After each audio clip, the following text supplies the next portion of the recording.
Bonjour à tous et à toutes. Bonjour. Prenez place.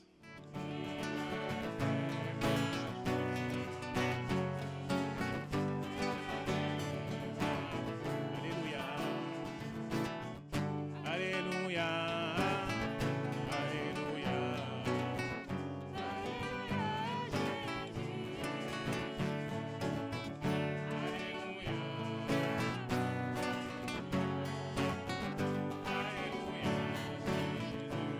Je veux me réjouir.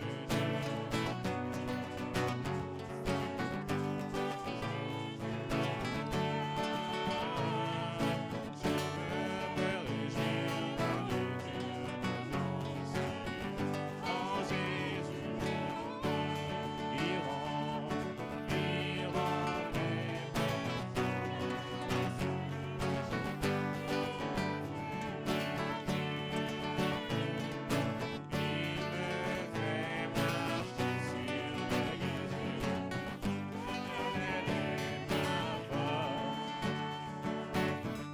Alléluia.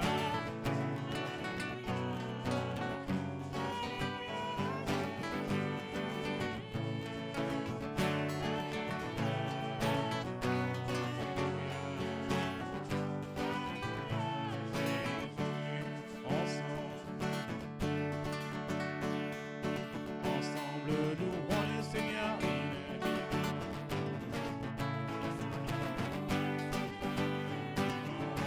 Ensemble, louons le Seigneur, il est vivant.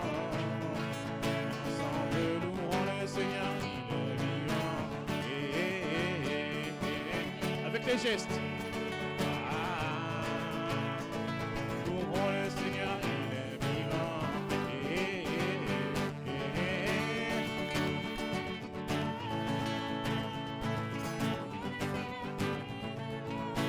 Ensemble, louons le Seigneur, il est vivant. Ensemble, louons le Seigneur, il est vivant. Ensemble, louons le Seigneur, il est vivant.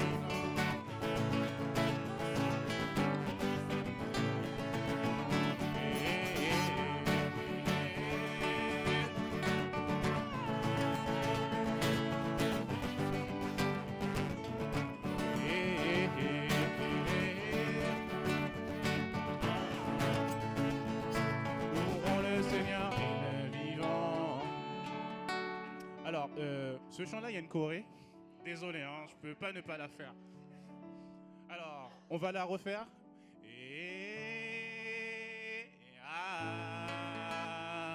Louons le Seigneur. On choisit son voisin. Ok, ensemble. Voilà. Louons le Seigneur. Ensemble, louons le Seigneur. Louons le Seigneur. Ensemble, louons le Seigneur. Il est vivant.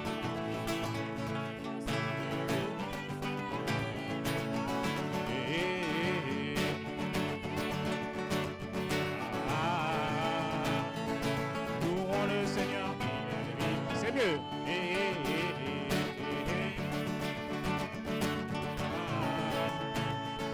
Louons le Seigneur encore une fois.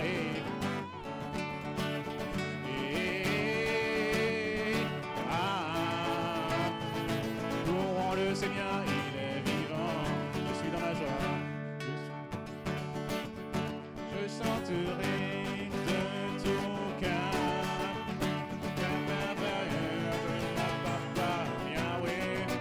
Il m'a ôté des ténèbres. Il m'a délivré. Je chanterai encore moi. Je chanterai de tout cœur les merveilles de mon papa Yahweh. Il m'a ôté des ténèbres. Il m'a délivré. Mon papa est fidèle.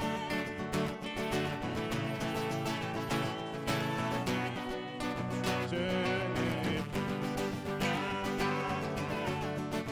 car Yahweh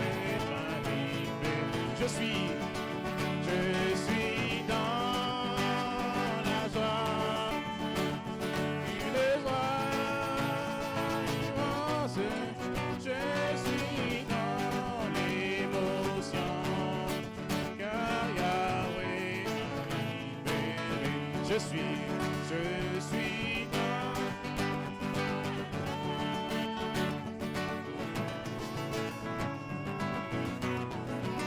Je suis dans l'émotion, car Yahweh m'a libéré.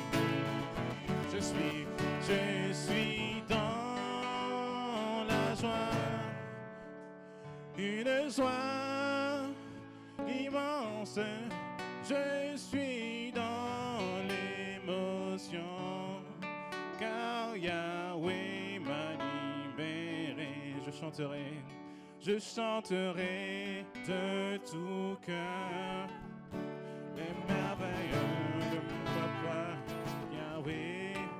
Il m'a ôté des ténèbres, il m'a délivré de tout péché. Mon papa est fidèle, il ne m'abandonne jamais. Je n'ai plus rien à craindre, car Yahweh m'a libéré. Alors, je suis dans la joie, une joie immense. Je suis dans l'émotion, car Yahweh m'a libéré. Je suis dans la joie, une joie immense. Je suis dans l'émotion, car Yahweh m'a libéré. Car Yahweh m'a libéré. Car Yahweh m'a libéré.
Ouvrons, ouvrons les portes au roi, au Dieu de gloire, dansons un cri de joie. Laissons jaillir un chant de victoire. Hosanna, Hosanna. Marchons, marchons devant lui.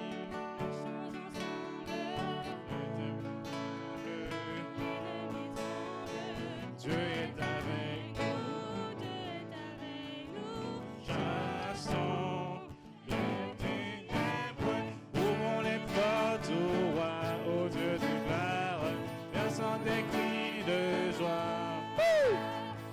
Laissons jaillir un chant de victoire.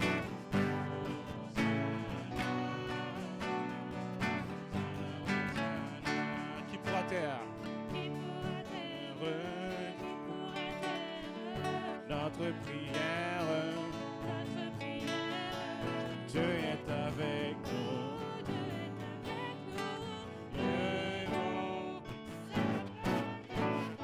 Ouvrons les portes au roi, au Dieu de gloire, chantons des cris de joie. Laissons jaillir un chant de victoire.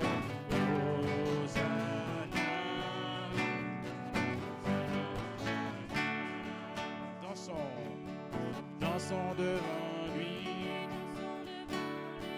remplis de sa vie.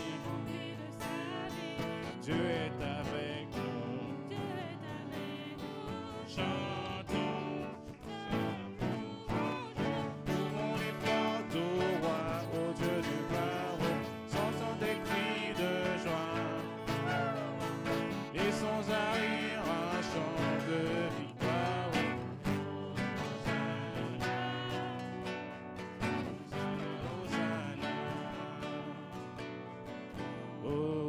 Hosanna, Hosanna, Hosanna, Hosanna, Hosanna, Hosanna,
C'est le bon moment aussi de dire à Dieu combien il est grand pour toi. C'est le bon moment si tu veux élever ta voix. Peut-être qu'on va faire juste baisser un petit peu la musique. Si tu veux élever la voix tout simplement dans la prière et dire à ton Dieu combien tu trouves qu'il est grand pour toi, combien il a fait de grandes choses dans ta vie, combien tu veux le remercier ce matin tout simplement. Peut-être courtement, simplement, avec des mots simples, en disant Seigneur, merci. Merci parce que tu m'as démontré que tu es grand, que tu es fidèle. Tu as été là quand j'avais tellement besoin de toi. Merci parce que tu es plus grand que ce que j'aurais imaginé. Combien tu es grand, Seigneur. Sentez-vous libre simplement d'élever la voix, courtement, simplement. Mais dites à votre Dieu combien il est grand pour vous.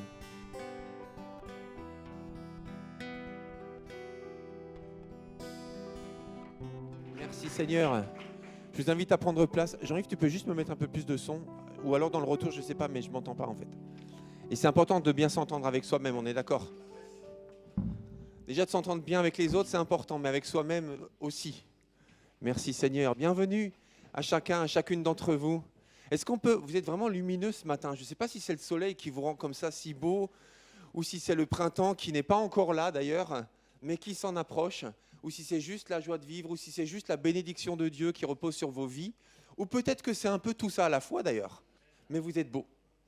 Est-ce que vous pouvez juste faire un grand sourire, vous tourner vers votre voisin et lui dire simplement « Sois le bienvenu ce matin ». Sois le bienvenu ce matin. Tournez-vous même derrière si vous voulez. Hein. Un peu derrière. Sois le bienvenu ce matin. Si c'est quelqu'un que vous ne connaissez pas, encore plus, un plus grand sourire.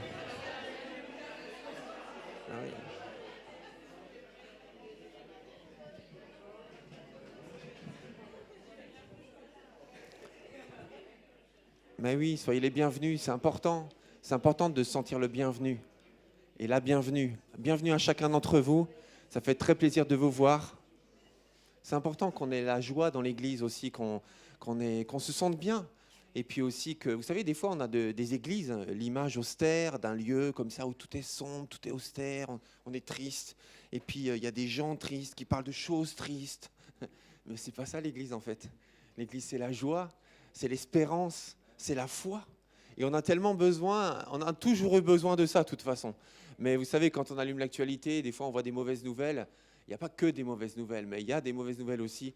Et on se dit, ah quand même c'est compliqué, c'est lourd, etc. Mais venons dans l'église en fait. Et puis réjouissons-nous, et puis connectons-nous à Dieu. Et accueillons aussi cette espérance qu'il donne, cette joie qu'il donne. Voilà, c'est grand. Et puis rencontrons des gens comme vous. Et puis réjouissons-nous simplement. Donc il y a beaucoup de nouveaux visages ce matin, ça fait vraiment plaisir de vous accueillir. Je suis très très content, tous ceux que je vois pour la 2e ou 3e fois, heureux de vous revoir. Et parce qu'en général, quand on goûte, on se dit c'était bon, mais je veux continuer en fait. En général, quand on vient une fois, on vient 2 fois, et puis 3 fois, et puis 4 fois. Et par la grâce de Dieu, voilà, on continue à venir. C'est vrai, quand c'est bon, on continue. Iliana, c'est vrai ou c'est pas vrai? Quand c'est bon, on continue. C'est comme ça, Iliana est venue au début, comme ça, elle s'est dit, c'est bien, pasteur, bonjour, je m'appelle Iliana, je vais me faire baptiser. Voilà. Je te taquine, Iliana, mais c'est un peu ça quand même. C'est un peu ça. Et puis, elle est là aujourd'hui, accompagnée par ses amis, par sa maman. Et on invite ses amis. Bah, écoutez, on va poursuivre notre culte. On a chanté tout à l'heure Hosanna. Hosanna, on l'a répété. Alors, c'est un nom pas forcément connu, hein, qu'on n'utilise pas forcément couramment dans le langage de tous les jours. Mais Hosanna, ça veut dire Seigneur, sauve. Seigneur, sauve, ou s'il te plaît, sauve. En fait, c'est à la fois une supplication, un appel au secours même, en fait, sauve-moi.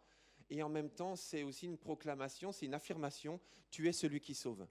Et en fait, c'est un peu une citation de la Bible aussi, qui rappelle qu'à un moment donné, Jésus est entré dans Jérusalem. Et quand il est entré à Jérusalem, c'était une telle joie. Et quand les gens l'ont vu entrer, ils se sont dit, c'est lui qui va nous sauver, c'est sûr. Et même si, visiblement, il n'avait pas forcément le profil d'un conquérant, enfin, il n'avait même pas du tout le profil d'un conquérant militaire, mais les gens ont discerné, et par son enseignement et par ses miracles, ils ont discerné chez lui quelqu'un à qui tout est possible. Et donc, connaissant leurs besoins, ils se sont dit, lui, il peut nous sauver. Alors quand il est entré à Jérusalem, les gens criaient « Hosanna, Hosanna, Hosanna » et Jésus est entré, c'était la fête, les gens posaient leurs manteaux par terre, prenaient des branches d'arbres, ils les posaient par terre pour que, voilà, on prépare la place à Jésus qui entre dans la ville. Et quelque part, en chantant ce chant, c'est un appel en disant « Seigneur, sauve-nous ». Alors sauve-nous de quoi? Chacun sait de quoi il a besoin, dans quel domaine il a besoin de l'aide de Dieu. Mais en tout cas, sauve-nous, Seigneur, parce qu'on a besoin de toi. Et en même temps, c'est aussi une assurance. Seigneur, tu es la bonne personne, bienvenue. Alors interviens dans nos vies, tout simplement.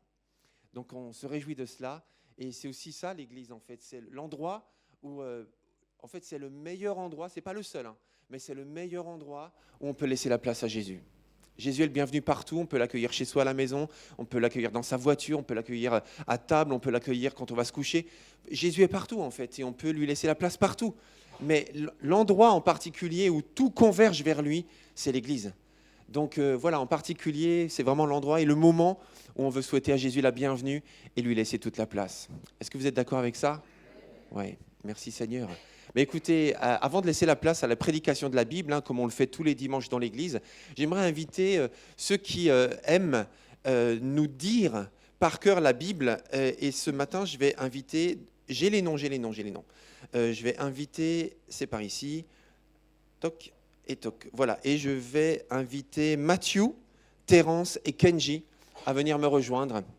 Et ils ont appris par cœur une petite portion de la Bible. Vous savez, la Bible, c'est le livre le plus incroyable, hein, parce que c'est aujourd'hui encore le livre le plus lu, le plus traduit de tous les temps. Et donc, c'est un livre qui est tellement spécial que voilà, beaucoup de gens veulent le lire, comme nous, hein, bien sûr, et d'autres, et même l'apprendre par cœur, en partie. Donc, Mathieu, Terence et Kenji, vous allez nous dire ce que vous avez appris. Bonjour à tous, j'espère que vous allez bien par la grâce de Dieu. Du coup, moi, mon verset, c'est Jacques 5, verset 19 à 20.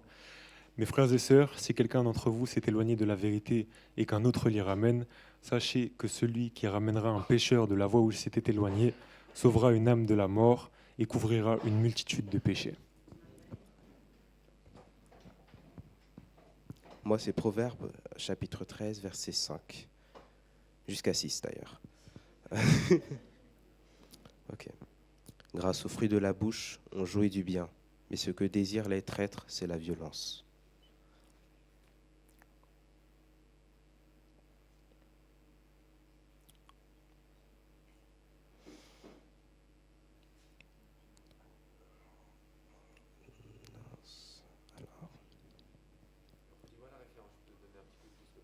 Non, mais t'inquiète, c'est versets 5 et 6. Mais.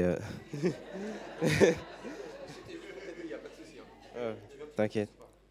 Non, ça va aller. Je vais m'en rappeler. Alors. Celui qui veille sur sa bouche se garde lui-même. Mais celui qui ouvre grandes ses lèvres court à sa perte.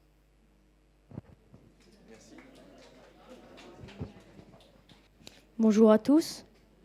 Je vais dire chapitre 13, verset 16. C'est Paul qui parle aux Hébreux. Il dit « N'oubliez pas de faire le bien et de partager ce que vous avez. Voilà les sacrifices qui plaisent à Dieu. » Merci beaucoup. Merci. Merci beaucoup. Alors, pour ceux qui ne le savent pas, en fait, quand on applaudit Dieu, en fait, qui nous donne sa parole, parce que ce qu'ils ont dit, c'est intégralement la Bible. Hein. Ils n'ont rien inventé, ils n'ont rien dit d'eux-mêmes. Ils ont juste cité la Bible. Donc, on veut remercier Dieu pour ses paroles profondes. De quoi réfléchir, de quoi nous amener loin. Et puis en même temps, on veut saluer l'effort aussi, parce que quand même, c'est un effort d'apprendre par cœur, surtout aujourd'hui, c'est compliqué, mais Dieu est bon. Ce matin, nous avons la joie aussi d'accueillir un couple pastoral, Christophe et Sandra Blom. Je vous inviterai à venir me rejoindre tous les deux, s'il vous plaît. Je suis désolé, mais dans la rangée, peut-être faudra... Ok, vous avez trouvé un raccourci. Très bien. Merci à vous. Christophe et Sandra Blom, voilà. Je vais vous laisser venir au milieu, comme ça on vous voit bien. Merci à vous, voilà. On est très heureux de les accueillir tous les deux. Ils sont pasteurs en Belgique. Est-ce qu'on peut les accueillir chaleureusement tous les deux ? Voilà. Merci beaucoup. Et on est d'autant plus heureux qu'aujourd'hui, Christophe n'est pas venu seul, mais il est venu avec son épouse. Et donc, c'est vraiment une joie de les voir tous les deux. Donc, bienvenue à tous les deux. Vous êtes ici chez vous, sentez-vous en famille. Vraiment que le Seigneur vous bénisse. Et juste, restez là tous les deux, mais un mot pour présenter aussi Christophe. Christophe est un ami de l'Église, un ami de la famille Dibling, aussi de la famille Gillot, entre autres. Et puis, il est venu exercer son ministère déjà plusieurs fois dans cette Église. Il a un ministère pastoral, voilà. Il a un ministère d'enseignant, donc il explique la Bible. Il donne sens aussi pour qu'on comprenne bien ce que dit la Bible. Et en même temps, il a un ministère prophétique. Ça veut dire qu'il reçoit, il a un don de la part de Dieu qui permet de recevoir des messages personnalisés qui nous permettent de comprendre en fait quel est le plan de Dieu, quelle est la perspective de Dieu pour nos vies. Donc quand il exerce son ministère, il exerce les trois à la fois. À la fois, il est pasteur, à la fois, il explique la Bible et à la fois, il reçoit des messages précis de la part de Dieu qu'il peut nous transmettre. Donc on veut simplement le laisser exercer son ministère ce matin parmi nous. Et si vous êtes d'accord, je vous inviterai juste à vous lever. Et on veut les accueillir, mais surtout aussi se concentrer sur Dieu pour qu'il puisse nous parler ce matin, tout simplement. Père éternel, je veux te bénir parce que tu nous permets d'être là ce matin. Et personne n'est là par hasard. Seigneur, certains ont prévu de longue date d'être là, certains viennent par habitude, et c'est une bonne habitude. Et d'autres, c'est la première fois. Et d'autres n'avaient peut-être même pas prévu vraiment d'être là ce matin, mais ils sont là. D'autres vont se connecter sur YouTube et ils vont voir cette vidéo. Et personne ne va vivre ce moment par hasard. Alors merci Seigneur parce que tu es là et tu nous donnes ce saint rendez-vous avec toi, avec ta parole, avec ta présence. Et nous voulons simplement te laisser nous parler. Merci mon Dieu pour le pasteur Blom, pour son épouse Sandra. Nous les bénissons en ton nom et nous te remercions pour les prochains instants que nous vivrons ensemble avec la Bible, au nom de Jésus. Et tous ceux qui sont d'accord disent Amen, gloire à Dieu. Merci Seigneur. Merci Philippe. Bonjour à toutes et à tous ce matin. Ça fait plusieurs années que je ne suis pas venu, je pense. Ça fait 2 ou 3 ans, Philippe, tu te rappelles ? 2, 3 ans ? 3 ou 2 ? 4 ? C'est à peu près ça. Isabelle, elle se rappelle sûrement parce qu'elle était là la dernière fois que j'étais là, n'est-ce pas Isabelle ? Oui, oui, c'est vrai. Gloire à Dieu. Merci Seigneur pour ta présence dans cette église. On a eu une joie de participer à la pastorale de l'Église de Dieu de France avec Philippe et une 70 pasteurs peut-être, et responsables ces 3 derniers jours. Ça a été très intense. On a eu le jeudi soir, le vendredi toute la journée, et puis encore hier matin. Et on a fait 6 heures de route avec Philippe. Il m'a même permis de conduire un petit peu. La scène était assez marrante, ce qui s'accrochait. Il a été un peu inquiet que le Belge conduise en entrant à Paris. Et comme je conduis une automatique, j'oubliais de passer les rapports. J'oubliais de rétrograder à l'arrivée des ronds-points. Et Philippe, il dit est-ce que tu vois bien ?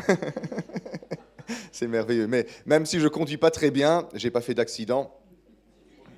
Oui, tu dis ça pour ne pas que je réessaye, c'est ça ?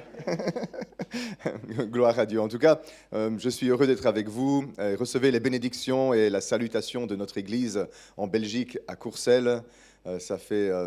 C'est une église qui vous connaît. On en parle parfois, on prie et on est avec vous en tout cas. Alors ce matin, je vais prendre un passage dans l'Évangile selon Jean. Si vous avez votre Bible ou si vous avez une application biblique pour suivre, c'est dans Jean au chapitre 15 que nous allons lire un passage. Nous allons lire du verset 1er jusqu'au verset 8. Et alors, tous les spécialistes de la Bible connaissent bien ce passage. C'est le passage où Jésus parle du cep et des sarments. Et les Français connaissent bien le vin, donc ça devrait être un passage qui vous parle. Jésus dit, en Jean 15, verset 1er, « Je suis le vrai cep, et mon Père est le vigneron. Tout sarment qui est en moi et qui ne porte pas de fruit, il le retranche, et tout sarment qui porte du fruit, il l'émonde, afin qu'il porte encore plus de fruits. Déjà, vous êtes purs, à cause de la parole que je vous ai annoncée. Demeurez en moi, et je demeurerai en vous. Comme le sarment ne peut de lui-même porter de fruits, s'il ne demeure attaché au cep, ainsi vous ne le pouvez pas non plus, si vous ne demeurez en moi. Je suis le cep, vous êtes les sarments. Celui qui demeure en moi et en qui je demeure porte beaucoup de fruits, car sans moi, vous ne pouvez rien faire. Si quelqu'un ne demeure pas en moi, il est jeté dehors comme le sarment, et il sèche. Puis on le ramasse, on le jette au feu, et il brûle. Si vous demeurez en moi, et que mes paroles demeurent en vous, demandez ce que vous voudrez, et cela vous sera accordé. Si vous portez beaucoup de fruits, c'est ainsi que mon Père sera glorifié, et que vous serez mes disciples. Amen. C'est un passage qui devait parler beaucoup aux personnes d'Israël, parce que c'est une culture agricole. Il y avait énormément de vignes et de champs. Et d'ailleurs, si vous suivez un petit peu les enseignements de Jésus dans la Bible, il utilisait régulièrement des images tirées de la vie dans la campagne. Alors, vous êtes des Parisiens, mais en venant ici, j'ai vu énormément de vignes. Je pense que ça peut vous parler quand même. Jésus, ici, il utilise une image intéressante. Il dit qu'il est, lui, le cep, et que tous ses disciples sont des sarments. Ils sont connectés à lui. Il y a une relation entre lui et ses disciples. Et ce n'est pas une relation simplement externe, une relation distante, c'est une relation organique. C'est la sève du cep monte dans les sarments. Et alors, quand on est connecté à Jésus de cette façon-là, le Père céleste, eh bien, il s'occupe de nous parce que son but, c'est de nous faire progresser et de nous faire porter beaucoup de fruits dans notre vie. Alors nous, on pourrait penser qu'être émondé, comme on émonde une vigne, c'est quelque chose qui relève de la punition. Et ça m'arrive parfois, tout à l'heure j'écoutais ma sœur qui priait et qui disait « Pardon Seigneur pour les fois où je râle dans mon cœur, où je proteste par rapport à ce qui m'arrive. » Mais moi aussi je suis comme ça, quand des choses m'arrivent qui ont pour but d'ôter de ma vie des choses qui n'ont plus lieu d'être, eh bien je proteste devant Dieu, je suis un protestant donc je proteste, et je dis « Mais pourquoi est-ce que ça m'arrive encore? Pourquoi telle et telle chose m'arrive? Qu'est-ce que j'ai fait au bon Dieu pour mériter ça ?» Et puis je me reprends, comme notre sœur a dit tout à l'heure, et je me rappelle qu'en fait, eh bien, toute chose concourt au bien de ceux qui aiment Dieu. Et les choses qui nous arrivent ne sont pas par hasard. Ici, Jésus nous apprend une belle vérité. Quand vous passez des saisons d'épreuves et de difficultés, et que vous avez l'impression que des choses sont ôtées de votre vie, et que vous souffrez, que vous passez par des peines, eh bien, ce n'est pas une punition, c'est une récompense, parce que vous avez porté du fruit. Ici, Jésus dit, « Tout sarment qui est en moi et qui ne porte pas de fruit est retranché. Et tout sarment qui porte du fruit est émondé, élagué. » Donc, en fait, être émondé, c'est une récompense parce qu'on a porté du fruit et Jésus désire qu'on en porte davantage. En pratique, ça ressemble à quoi dans nos vies? Il peut y avoir plein de choses qui occupent de la place et qui nous empêchent d'être encore plus féconds pour le Seigneur. Il peut y avoir beaucoup d'occupations, beaucoup de soucis, beaucoup de choses dans notre existence qui occupent tant de place que le fruit de Dieu ne peut pas se porter dans notre vie. Et le Seigneur, il désire nous aider à progresser. Et si vous êtes un petit peu comme moi, j'aime pas souffrir, j'aime pas qu'on me retire des choses, je n'aime pas passer par des temps difficiles. Mais le Seigneur nous oblige à passer par là, parce que lui, il a en vue le meilleur. Quand on passe par des temps difficiles, quand on est en plein dedans, on peut se questionner et même être passablement ébranlé par ce qui nous arrive. Et puis, il y a la douce voix de Dieu qui vient, qui nous dit « Ne t'inquiète pas, je m'occupe de toi, ça va être bien.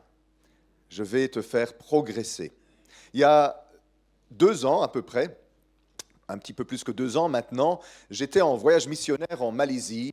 C'était un jour de congé où on n'avait rien à faire, c'est rare. On était en train de se reposer ce jour-là entre 2 missions en Malaisie. Et j'étais en train de penser au Seigneur et tout d'un coup, dans mon cœur, la voix du Seigneur s'est adressée à moi comme rarement elle le fait. On dit qu'on entend la voix de Dieu, mais bien souvent, vous savez, on est tous semblables. On a une conviction, on a une pensée, on a une image qui monte. Mais ce jour-là, ce n'était pas ça qui s'est passé. C'est vraiment le Seigneur qui s'est adressé à moi d'une manière très très forte. Peut-être 2 fois dans ma vie, je l'ai entendu aussi clairement. Et il m'a dit, « Veux-tu rentrer à la maison ?» Alors quand j'ai entendu cette expression-là, j'ai compris comme vous. Maintenant, j'avais 47 ans, mourir maintenant, J'avais compris que ce n'était pas rentrer en Belgique. Hein. J'avais compris que c'était rentrer à l'autre maison. Veux-tu rentrer à la maison? Alors j'ai réfléchi, parce que si Dieu pose une question, c'est que c'est important. Et je dis, non, je veux rester. Je veux encore rester avec mon épouse et mes enfants, ils sont encore jeunes. Je ne pense pas que j'ai terminé mon travail. Pour toi, Seigneur, je veux rester. Et alors le Seigneur m'a montré dans mon cœur, si tu restes, tu vas devoir passer par beaucoup de souffrances. Alors j'ai dit, ah d'accord, j'ai compris pourquoi tu demandes. Pour ne pas que quand je passerai par les souffrances, je me plaigne. Il me dira, mais tu as voulu rester. Voilà. Alors, je ne le savais pas à ce moment-là, mais j'étais en train de mourir. J'étais complètement ignorant de ma situation médicale. J'étais en train de mourir là-bas en Malaisie. J'avais une embolie pulmonaire massive. Tous les segments de mon artère pulmonaire étaient obstrués par des caillots de sang. Et je désaturais. Dès que je faisais un effort, ma saturation chutait. Une fois j'ai mesuré avec un saturomètre, j'étais à 74% de saturation, donc j'étais bas, hein, et je devais m'asseoir et récupérer pendant un quart d'heure dès que je montais quelques marches. J'étais en train de mourir, le Seigneur le savait, moi je ne le savais pas, et il voulait savoir si je voulais que cette pathologie m'emporte et que j'aille au ciel, ou que je reste encore. Et il m'a dit que si je restais, j'allais passer par un temps de souffrance. Alors moi, je lui ai répondu, Seigneur, j'ai déjà passé par beaucoup de temps de souffrance dans ma vie, et j'ai remarqué que toutes mes souffrances contribuent à me rendre meilleur. Et après les souffrances, il y a une plus grande paix, une plus grande justice, une plus grande fécondité. Alors je veux rester, et tant pis si je souffre, je sais que tu feras concourir mes souffrances à ta gloire. Je ne savais pas, mais bon, j'étais en train de mourir. En arrivant en Belgique, c'était déjà très dangereux de prendre l'avion. J'ai pris 2 longs courriers de 7 heures en peu de temps pour revenir en Belgique. J'avais du mal à respirer. C'est très déconseillé de prendre l'avion quand on a une embolie pulmonaire. Hein. Déjà, on peut en avoir une sans être malade dans l'avion, mais là, c'était très déconseillé. Le Seigneur m'a gardé en vie jusqu'en Belgique. Et en Belgique, on découvre voilà, que ma situation, elle est grave. Mais ça, c'était rien, parce que dès qu'on prend les anticoagulants, eh bien, tous les caillots de sang se dissolvent et on est libéré de ça. En quelques mois, j'étais guéri. Mais évidemment, quand vous entrez à l'hôpital, les docteurs, ils vous trouvent d'autres choses. Hein, c'est pour ça que parfois on a peur d'aller à l'hôpital. On entre à l'hôpital et tout à coup le docteur trouve plusieurs choses et on y reste. Et donc cette année-là, j'ai passé beaucoup de temps à l'hôpital. J'ai dû subir une opération de l'intestin. Et puis on a découvert que mes reins ne fonctionnaient plus. Donc là, c'est beaucoup plus grave encore, que ma fonction rénale était en train de chuter massivement. Il me restait environ 40% de fonction rénale. C'est pas normal à 47 ans. Et alors j'ai dû faire beaucoup d'examens, des biopsies, ça c'est très, très désagréable. On vous enfonce une aiguille dans le dos et vous ne pouvez pas respirer et vous ne pouvez pas être anesthésié parce qu'il faut que vous puissiez arrêter de respirer. Quand on respire, le rein bouge et donc il faut vraiment qu'on bloque la respiration et on sent l'aiguille qui rentre. Et pour empirer les choses, ils n'ont pas piqué au bon endroit, donc ils ont dû recommencer. Là, c'était un mauvais quart d'heure à passer. Hein. Et puis on dit, voilà, vous avez une maladie auto-immune, vos reins ne vont pas. Et pendant ce temps-là, moi, je suis vraiment pas bien, parce que je me dis, Seigneur, tu savais que j'avais tout ça, et que j'étais en train de doucement mourir. Mon père est mort à 53 ans, donc en fait, je rattrape doucement l'âge de mon père quand il est parti, puisque maintenant j'ai 49 ans. Et je me suis dit, qui sait de quoi mon père est mort? Je ne l'ai plus vu depuis que j'ai 12 ans. Il nous a quittés, il avait abandonné sa famille. Et je n'ai plus vu mon père depuis 1988. Mais il est mort à 53 ans. Je me suis dit, aïe, aïe, aïe, voilà. Mais le Seigneur m'a dit que j'allais rester, parce que j'avais encore du travail à faire. Alors, toutes ces souffrances-là, une année où on était tout le temps à l'hôpital, à quoi ça rime tout ça? Pourquoi ça m'arrive? Qu'est-ce que j'ai fait au bon Dieu pour mériter ça? Cette question-là venait tout le temps. Mais j'ai compris au travers de la parole de Dieu que le Seigneur a besoin d'utiliser certaines circonstances pour nous émonder de certaines choses. Je pense que vous pouvez le comprendre.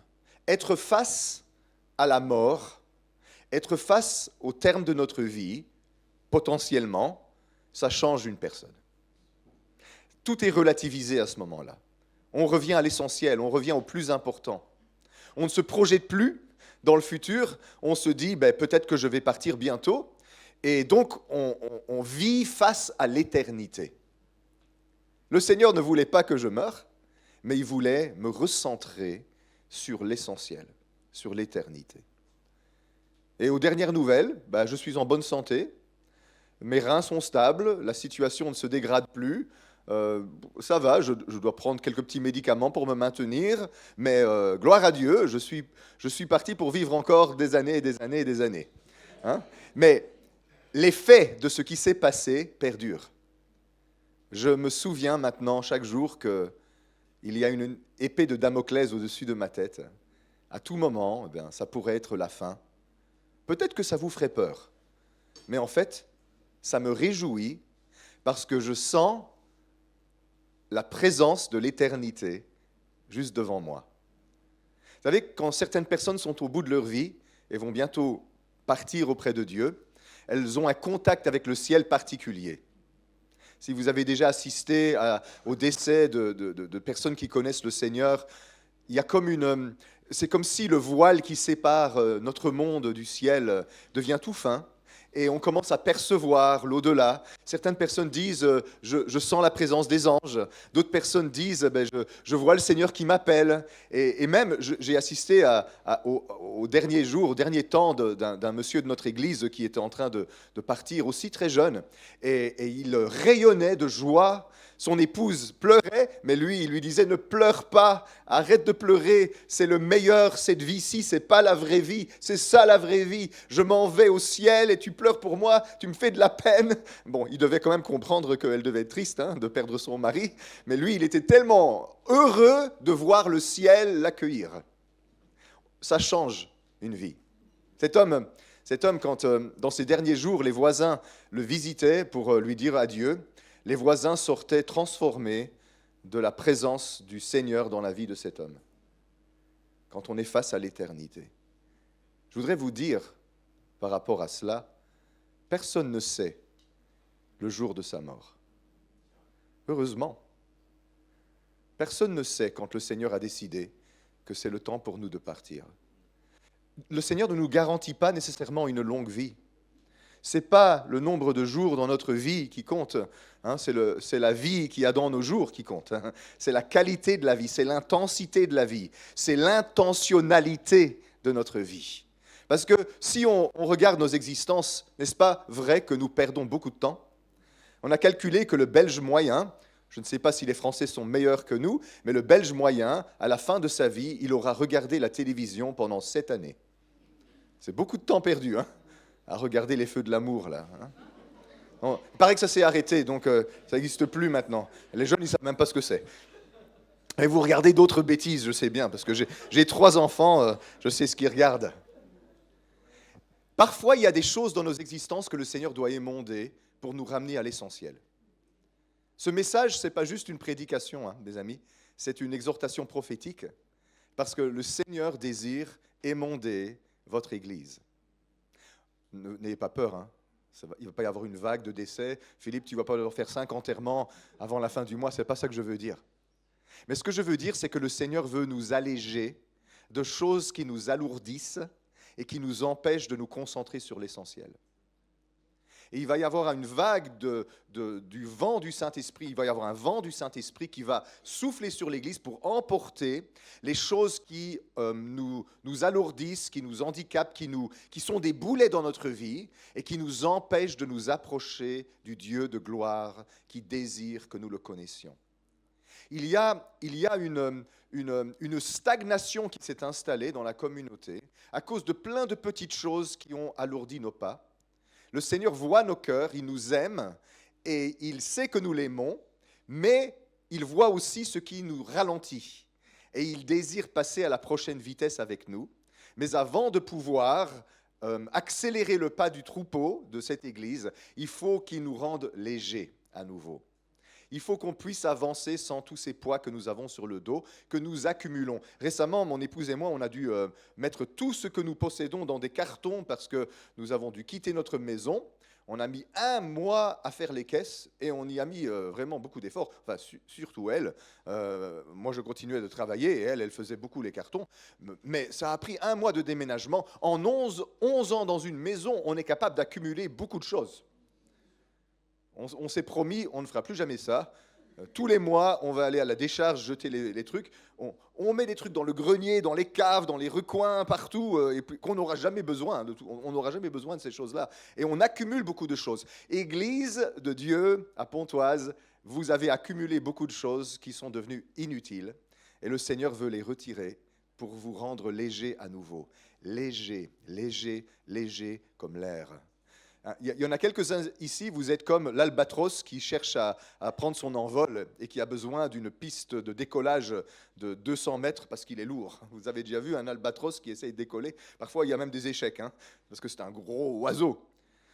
Le Seigneur, il veut couper le lest de la montgolfière pour que vous soyez léger et que vous puissiez monter avec lui. Et je pense que dans cette saison-ci, chacun de nous, on a une responsabilité d'aller devant le Seigneur et de dire, Seigneur, qu'est-ce qui m'alourdit? De quoi veux-tu m'émonder pour que je puisse porter davantage de fruits? C'est beaucoup plus facile quand on collabore avec Dieu. Parce que quand on ne collabore pas avec lui, il fait comme avec moi. Il nous fait passer par des saisons difficiles où on est émondé de force. Le sécateur vient et il enlève des branches, des sarments qui ne portent pas de fruits. Jésus dit, « Déjà vous êtes purs à cause de la parole que je vous ai annoncée. » Pur, en grec c'est le nom cathare, comme les chevaliers cathares. Vous êtes cathare, vous êtes pur quand la parole de Dieu s'est adressée à vous. Est-ce que nous résistons à sa parole? Ou est-ce que nous laissons le sécateur de sa parole venir couper toutes les branches mortes dans nos vies qui ne peuvent pas fleurir? Moi, je sais que j'ai parfois résisté au sécateur de la parole de Dieu, qui m'a dit, ça, coupe. Oui, plus tard, Seigneur. Pas maintenant. Mais quand le Seigneur parle, ce n'est pas en vain. Il n'est jamais en retard. Il parle toujours au bon moment. Il veut que nous soyons purs. Un sarment pur, c'est un sarment qui a été élagué de toutes les branches inutiles, de toutes les parties inutiles, pour que le fruit soit bon. Qu'est-ce qui se passe quand on laisse tous les sarments poussés sur le cep de vigne? Les raisins que l'on obtient sont tout petits, sûrs et immangeables. Mais quand on émonde une vigne, ça permet aux raisins d'absorber tous les nutriments et de grossir et d'être gorgés de sucre et de jus. Et c'est comme ça qu'on fait du bon vin. Ce n'est pas un Belge qui va enseigner aux Français comment on fait le vin. Parce que c'est la plupart de nous en Belgique, on va au champ, on va à Maubeuge et on va acheter le vin qui est beaucoup moins cher. Et l'eau aussi. Je ne sais pas pourquoi l'eau est meilleur marché en France qu'en Belgique. Et on achète tout ça, on ramène en Belgique. Donc vous aurez toujours les Belges comme fidèles clients. Continuez à produire du bon vin. On a besoin de se laisser émonder par le Seigneur. On a besoin d'être réceptif à sa parole et de céder quand le Seigneur parle. Oui, Seigneur. Oui, Seigneur. J'accepte. J'accepte de perdre cela pour mieux marcher avec toi, pour mieux courir avec toi. Il y en a quelques-uns ici, c'est une relation qui est dans votre vie, qui n'est pas bonne pour vous. C'est une personne avec qui vous avez développé une amitié ou même une amitié plus proche, une relation romantique, et vous savez que ce n'est pas une relation saine pour vous. Ce n'est pas une relation qui vous pousse plus près de Dieu. C'est une relation qui vous éloigne de Dieu. C'est une relation qui fait monter le pire en vous. On dit aujourd'hui, on aime bien abuser un peu de ce mot-là, une relation toxique. C'est un mot très à la mode. Seigneur, il veut que nous puissions avoir autour de nous des gens qui nous font progresser, des gens qui nous rapprochent de la vérité, des gens qui nous font aller plus près de Dieu. D'ailleurs, c'est ainsi, mes amis, que l'on peut juger de la qualité d'une relation. Une relation qui m'éloigne de Dieu n'est certainement pas une relation voulue par Dieu. Une relation qui me rapproche de Dieu, peut très bien être une relation voulue par Dieu. On n'a pas besoin d'entendre le Seigneur nous dire « c'est elle, c'est lui, épouse-le, épouse-la ». On peut juger un arbre à son fruit. Est-ce que cette relation me fait progresser dans ma relation avec le Seigneur, ou est-ce que cette relation est en train d'étouffer ma relation avec le Seigneur? Il y a une clé que Jésus nous donne dans ce passage. À part le fait de se laisser émonder par le sécateur de sa parole quand il nous parle, il dit « Demeurez en moi, et je demeurerai en vous, comme le sarment ne peut de lui-même porter de fruits s'il ne demeure attaché au cep, ainsi vous ne le pouvez pas non plus si vous ne demeurez en moi. » Dans le langage de Jean, le langage de demeurer en Jésus, c'est un langage de communion. Ça signifie que nous avons besoin de rester en contact conscient avec lui. Pas juste le dimanche matin entre 10h30 et midi, mais chaque jour de notre vie, de passer du temps consciemment, intentionnellement dans la présence de Dieu. Ce monde peut très facilement, très rapidement nous distraire de sa présence. Nous ne sommes pas capables, surtout nous les hommes, de faire attention à plusieurs choses en même temps. Mon épouse, elle en fait les frais tout le temps. Elle me parle, mais je suis occupé, je n'entends pas, j'entends un bruit, mais je ne fais pas attention aux paroles qui sont dites. Et après, elle dit, tu m'as écouté, hein? Tu peux répéter? J'ai entendu que tu parlais, mais j'ai rien écouté. Parce que nous, quand on est focalisé sur quelque chose, eh bien, on ferme notre esprit à toutes les autres perceptions. Hein. On est un petit peu comme ces chiens de chasse, hein, quand ils marquent l'arrêt, ils ne voient plus que le canard. Et le reste, on n'entend plus rien. Mon épouse me parle souvent et moi, je n'entends pas. Parfois même, ça c'est vraiment, je pousse le vice vraiment très loin. Je lui dis oui chérie, et je n'entends rien du tout de ce qu'elle a dit. Et puis quand je vais au magasin, j'ai oublié de tout ce qu'il fallait. C'était quoi encore? J'ai pas écouté. J'ai entendu, mais j'ai pas écouté. On peut très facilement être distrait. Et vous savez, quand on est distrait, on n'entend plus ce qu'il a à nous dire. Quand on demeure dans la présence de Jésus, quand on est en communion avec Jésus, on est attentif à sa présence. C'est quoi la communion avec Jésus? C'est la perception consciente de sa présence dans nos vies. La clé de ça, c'est conscience. Parce qu'on peut être inconscient de sa présence, et sa présence est bel et bien là. Jésus est toujours avec nous, son esprit est toujours avec nous. Il ne nous quitte pas, il nous aime. Mais combien c'est facile de se distraire de sa présence et difficile de prendre un moment pour se recueillir et se recentrer sur lui. J'aime beaucoup le vieux verbe français « se recueillir ». C'est un mot qu'on utilisait dans l'Église catholique. Hein. Se recueillir. Recueillez-vous, frères et sœurs. Hein, et on mettait nos mains comme ça. Mais c'est quoi se recueillir? C'est quoi recueillir? C'est cueillir à nouveau. Ça veut dire aller chercher les parties de notre attention qui se sont dispersées dans des choses secondaires, qui se sont éloignées du centre, qui se sont éloignées de notre cœur. Qu'est-ce qu'on recueille en fin de compte? On ne recueille pas nos mains. Quand on était petit, qu'on allait à l'église catholique et qu'on nous disait de nous agenouiller et de mettre les mains ensemble, notre esprit vagabondait dans toutes sortes de choses. Ça, ce n'est pas se recueillir. Se recueillir n'a rien à voir avec une posture du corps. Se recueillir, ça a à voir avec une posture du cœur. Je vais aller chercher mes pensées dispersées. Je vais ramener le troupeau de mes brebis, de mes pensées sauvages et désordonnées qui courent dans tous les sens. Je vais les ramener au centre, là dans mon cœur, où est le temple de Dieu et où l'Esprit Saint habite en moi. C'est difficile de le faire en permanence. C'est le but qu'on vise, mais difficile à atteindre. Alors qu'est-ce que nous faisons? Régulièrement pendant la journée, nous nous recentrons. Nous faisons pause. Vous pouvez faire ça à votre bureau, devant votre ordinateur. Le patron n'a pas besoin de vous voir vous agenouiller à côté de votre chaise. Ne faites pas ça, hein. En France, ça ne va pas bien passer. Hein. Mais vous pouvez simplement, consciemment, vous arrêter un instant et vous recentrer sur la présence de Jésus. Il ne vous quitte jamais. D'ailleurs, vous pouvez le faire pendant que nous parlons maintenant. D'ailleurs, il y en a qui sont en train de le faire. Je sens monter votre communion avec Dieu. Parce que vous savez, quand on est ensemble ici, notre relation avec le Seigneur, chacun pour notre part, est mise en commun avec celle des autres. On appelle ça la communion fraternelle.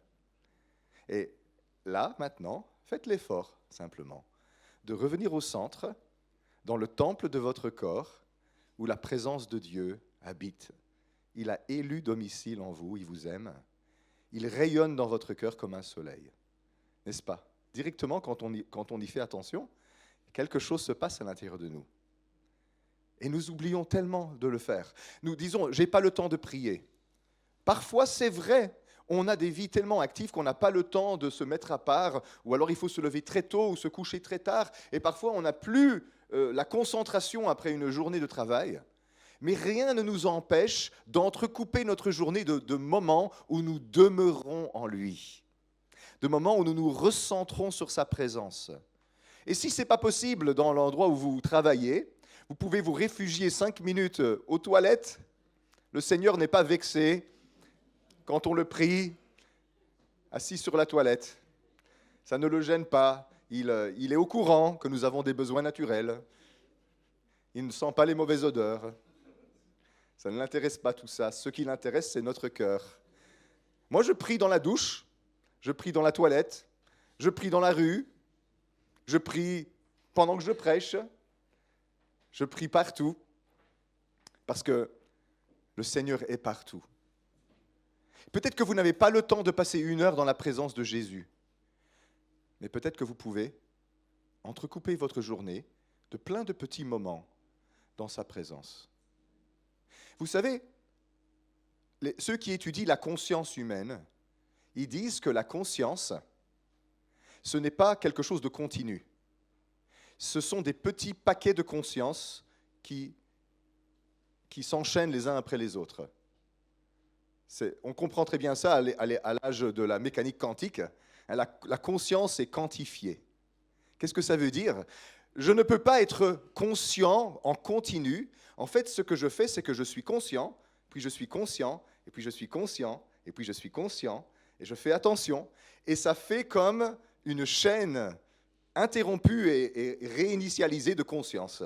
Et alors, quand je mets ma conscience sur le Seigneur, quelque chose se passe à l'intérieur de moi. Je commence à profiter de l'amour de Dieu, de la présence de Dieu en moi. Je me distrais. Ce n'est pas grave de se distraire, parce que quelques minutes plus tard, je remets ma conscience sur le Seigneur. Je refais attention au Seigneur.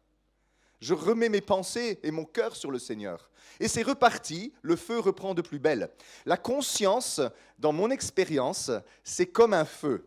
Ça ne sert à rien de remuer le feu sans cesse pour qu'il brûle. Vous pouvez le remuer, remettre un peu de bois, et puis il faut le laisser faire son travail. Si on remue trop le feu, on va nuire au processus. Je suis très peu doué pour les barbecues. J'ai tendance à brûler la viande. Ne m'invitez pas, ne venez pas me demander de faire un barbecue. Je suis vraiment nul. Soit la viande, elle est crue, soit elle est brûlée avec moi.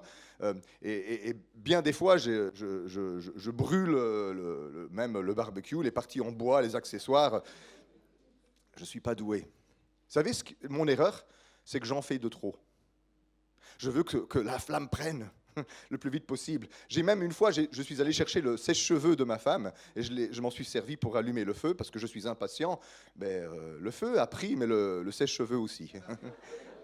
La résistance. La prière ne nécessite pas un effort incroyablement soutenu. La prière, c'est comme le feu. Il faut de temps en temps remuer les braises. Un petit peu de bois. Un petit peu de pensée pour Dieu, un petit peu de remerciement, un petit peu de regard, d'un cœur à cœur. Et puis après, on retourne au clavier et à l'écran et on fait les statistiques qu'on doit faire ou je ne sais pas, la comptabilité qu'on doit faire. On se retourne vers la classe et on recommence à enseigner le français, les maths et la géographie. Mais les élèves quittent la classe, tchoup, je me recentre quelques instants sur le Seigneur.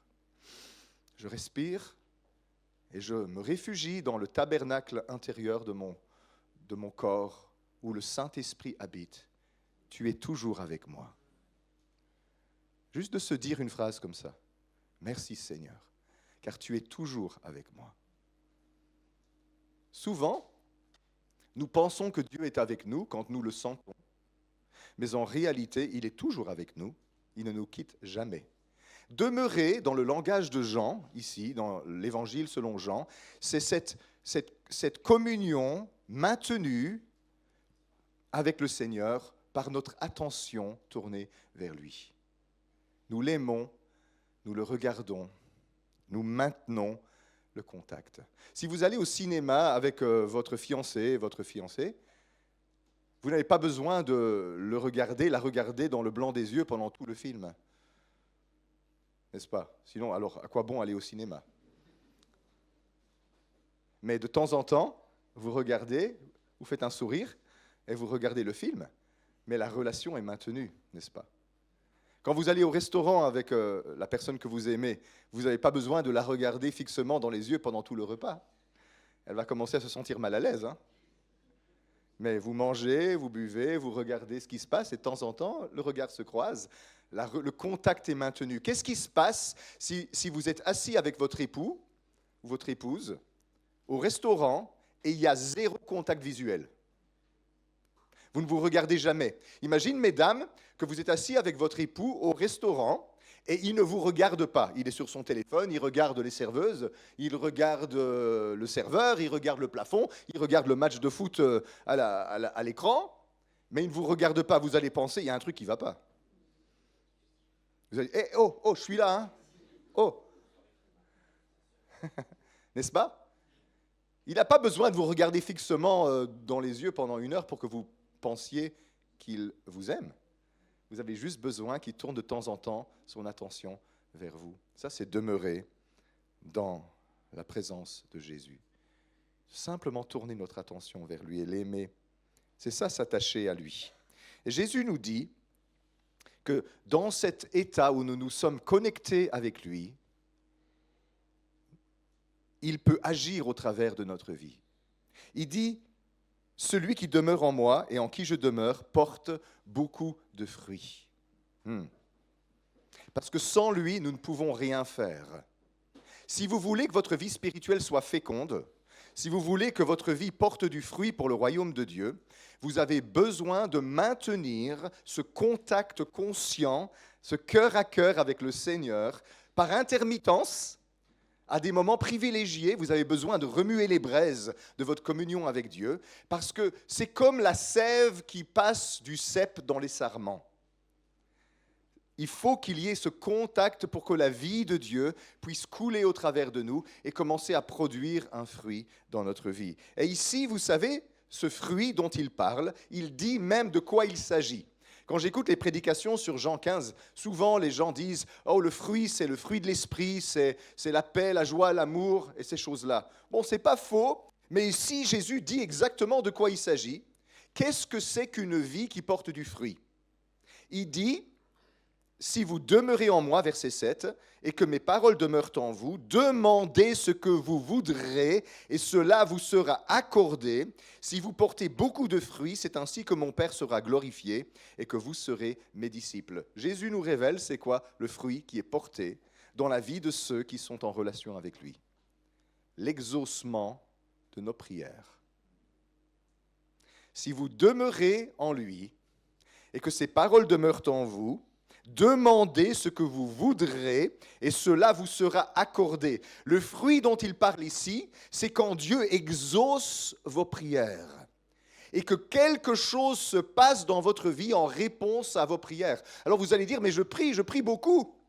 Oui, mais est-ce que votre prière émane de votre relation avec le Seigneur? Ou est-ce que votre prière émane de votre inquiétude, elle émane de vos situations de vie, elle émane de 36 choses? La prière que Dieu exauce, c'est celle qui est comme la sève qui monte du cep dans le sarment, parce que je demeure en lui et il demeure en moi. Je me suis laissé émonder des choses inutiles et la prière de l'Esprit Saint monte dans mon cœur. Je la formule, je l'adresse à Dieu et je suis exaucé. C'est un signe d'un vrai disciple de Jésus, en tout cas d'un disciple mûr de Jésus, c'est que ses prières sont exaucées. Sans vouloir culpabiliser qui que ce soit, mais est-ce que nos prières sont exaucées? Ou est-ce que nous sommes toujours en train de demander à Dieu les mêmes choses et sans jamais voir venir l'exaucement? Vous demandez, dit Jacques dans son épître, et vous ne recevez pas parce que vous demandez mal pour assouvir vos convoitises. Mais comment savoir si je demande bien ou je demande mal, si ce que je demande c'est quelque chose dont j'ai besoin ou si ce que je demande c'est quelque chose qui nourrit mes convoitises? Seigneur, donne-moi une Lamborghini.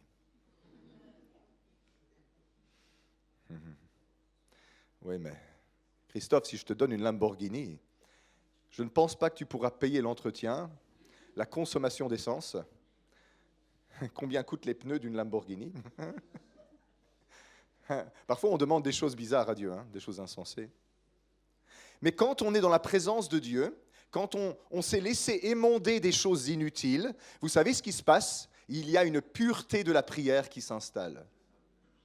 Il faut que Dieu émonde le sarment de ta vie de prière, de toutes les branches mortes qui ne fleuriront pas, qui occupent ton espace mental et émotionnel, que tu demandes et demandes et demandes à Dieu, mais ce ne seront pas des prières exaucées, mais pourtant elles prennent tellement de place dans votre vie, et vous ne pouvez pas faire la différence entre les bonnes et les mauvaises. Pourquoi? Parce qu'il y a cette problématique, cette carence en communion avec Dieu, cet acte de demeurer dans sa présence. Quand on demeure dans sa présence et qu'on laisse tomber par terre toutes les choses inutiles qui nous ont décentrés de l'éternité, il y a une clarté de la prière qui s'installe, une pureté de la prière qui s'installe. Vous êtes purs par la parole que je vous ai annoncée, dit Jésus. Quand Jésus nous parle dans la prière, il coupe les branches mortes qui ne fleuriront point et il émonde notre vie des choses inutiles pour que notre prière soit pure, qu'elle puisse monter vers le Seigneur et elle reçoit alors un exaucement. Ça signifie, mes frères et sœurs, que dans nos vies, il y a beaucoup de choses que le Seigneur a besoin d'émonder. Église de Dieu à Pontoise, préparez-vous. Parce que le Seigneur désire vous exaucer. Mais il ne désire pas exaucer les requêtes mortes comme les sarments desséchés. Il désire exaucer les prières qui montent de la sève, les prières qui montent du cep, comme cette sève précieuse qui est la communion avec Jésus. C'est ça ce qu'il désire faire. Pour que cette Église soit glorieuse, puissante, remplie de la gloire du Seigneur, pleine de force. Que diront les nations autour de vous, les personnes qui vivent ici dans la région, quand ils sauront que dans cette maison, les prières sont exaucées? Ils viendront de tous les coins. Et le processus par lequel vous devez passer pour pouvoir avoir un lieu plus grand nécessite un émondage au préalable. Il a entendu. Il a dit, Seigneur, augmente notre espace, donne-nous plus de place. On a besoin d'un plus grand local. Oui, alors je vais émonder vos cœurs, vos prières. Je vais vous recentrer sur l'essentiel. Parce que si les prémices sont saines et saintes, tout le reste sera saint. Imaginez que cette communauté qui est ici ce matin, vous soyez les prémices d'une plus grande communauté, doublée, triplée, quadruplée, et qu'ils ressemblent tous à ce que vous êtes maintenant. Le Seigneur y dit, je vais émonder pour que ce sarment actuel ait des raisins riches, sucrés, gorgés de soleil et de jus, de telle façon que quand on va multiplier ce qui est ici, le reste sera beau, pur, fécond, comme maintenant. Chaque fois qu'on s'adresse à Dieu, qu'on lui demande quelque chose, il doit préparer nos cœurs à recevoir cet exaucement. Vous êtes face à une saison qui est devant vous maintenant, d'émondage. Retenez ça. Laissez-vous faire, individuellement et en tant que communauté. Débarrassons-nous de ce qui n'est pas nécessaire et de ce qui nous décentre de la présence de Dieu. Et quelque chose de glorieux va se produire dans cette communauté, je le sens. Ce message, c'est une prophétie pour chacun, pour l'Église ici à Pontoise. À bon entendeur, salut. Ou plutôt, comme la Bible dit, que celui qui a des oreilles entende ce que l'Esprit dit aux Églises. Merci Seigneur. Merci Seigneur. Madame, avec le pull jaune, je crois que c'est jaune, comment est-ce que vous vous appelez? Vous m'éblouissez parce que j'ai un reflet de soleil dans les yeux. Virginie, le Seigneur, il a commencé à faire dans votre vie un processus de guérison et de transformation par rapport au passé. Il y a eu des souffrances et qui ont vraiment, comme des hématomes dans votre âme, c'est des souffrances profondes dans votre âme et le Seigneur a commencé à les restaurer, à les guérir. Le processus a déjà passablement avancé, mais il va l'achever. Et vous allez... ce que je vois, c'est, vous savez, comme une mue, quand un animal mue de son ancienne peau, il laisse ça derrière. Parce que vous grandissez à l'intérieur et la vieille, les vestiges du passé sont devenus un handicap pour le présent et ça va se déchirer et vous allez traverser. Vous allez avoir l'impression de perdre certaines choses, mais en fait, c'est juste des choses dont vous n'avez plus besoin. C'est des vieilles choses, des souvenirs douloureux, des regrets, des choses qui ne se sont pas passées comme elles auraient dû, comme elles auraient pu se passer. Il y a des échecs et le Seigneur, il veut que vous dépassiez ça parce que ce que vous êtes maintenant n'a plus rien à voir avec ce que vous étiez avant. Et la seule chose qui subsiste, c'est le souvenir du passé. Et le Seigneur veut retirer ça pour que vous soyez libre d'entrer dans une nouvelle saison. C'est une saison de métamorphose. Donc, entre la chenille et le papillon, il y a un cocon. Et dans le cocon, on perd beaucoup de choses. La chenille perd la plupart de ses pattes. Elle perd beaucoup de poids. Pouf, elle devient toute petite. Et puis, des ailes sortent de nulle part. Des antennes sortent de là. Et aussi, la chenille. Les chenilles, elles ont un poil urticant sur le dos pour se protéger des prédateurs. Un papillon n'en a plus besoin. Parce que maintenant, il vole au-dessus de tout. Et donc, il y a des réflexes et des mécanismes de défense que vous avez dû acquérir dans le passé parce que ce n'était pas facile. Et quand on combat, on porte l'armure. Et le Seigneur va vous montrer que vous n'avez plus besoin de ces mécanismes de défense et vous allez pouvoir les laisser parce que maintenant, c'est un temps où vous allez être en sécurité et vous allez être libre et grandir et ça va créer, c'est ce que je ressens, un espace de liberté dans votre cœur. Et la louange va jaillir. Parfois, la louange, elle sort difficilement parce qu'il y a le souvenir du passé. La louange va jaillir. Vous allez louer Dieu avec une énorme liberté. Ça va être formidable. C'est l'œuvre que le Seigneur est en train de faire dans votre vie, Virginie. Ça va être très, très beau. Très, très beau. Alors attendez-vous, ne soyez pas épouvantés quand la mue commence et que les choses tombent. Ce n'est pas un processus agréable, on se sent un petit peu pris dans la vieille carapace, ça fait rien, ça va partir et puis il va y avoir de la liberté et un nouvel envol, une nouvelle dimension à votre vie spirituelle va arriver. La chenille, elle vit dans un monde en 2 dimensions, elle marche sur les feuilles. Le papillon, il a une nouvelle dimension, il vole. Et le Seigneur va vous ouvrir aux réalités de l'esprit et vous allez découvrir quelque chose de fabuleux, la verticalité, la dimension verticale des choses de Dieu. Et vous allez commencer à recevoir des messages du Seigneur très clairs. C'est comme dans Apocalypse 4, quand Jean entend la voix qui dit « Monte ici ». Et je vais te montrer ce qui va se passer ensuite. Il y a une dimension de révélation qui va venir pour votre vie, une lumière de révélation. Et vous allez voir la vie dans une autre perspective, grâce au Seigneur qui va vous faire monter beaucoup plus haut. Merci Jésus de bénir Virginie. Merci Seigneur. On n'a pas beaucoup de temps aujourd'hui, hein. C'est pas comme si on faisait un long séminaire, hein. Donc je vais aller à l'essentiel. Je veux juste faire attention à ce que je n'oublie pas quelque chose de ce que le Seigneur a à dire à quelqu'un. Wow. Monsieur et madame qui se tiennent la main, donc je pense que vous êtes mariés, n'est-ce pas? Comment vous vous appelez? Christophe, il y a un Christophe là, un Christophe là, un Christophe. Il y a combien de Christophe ici? 3, ben oui, on n'est que 3. On a la Trinité Christophe. Christophe, ça veut dire porteur de Christ. Alors on a intérêt à être chrétien quand on s'appelle Christophe, hein? Parce que sinon on a raté notre vie, hein? Et madame, c'est Fabienne. Vous avez vraiment un cœur de grande qualité devant le Seigneur, une générosité de cœur qui plaît au Seigneur. J'entends le mot accueil.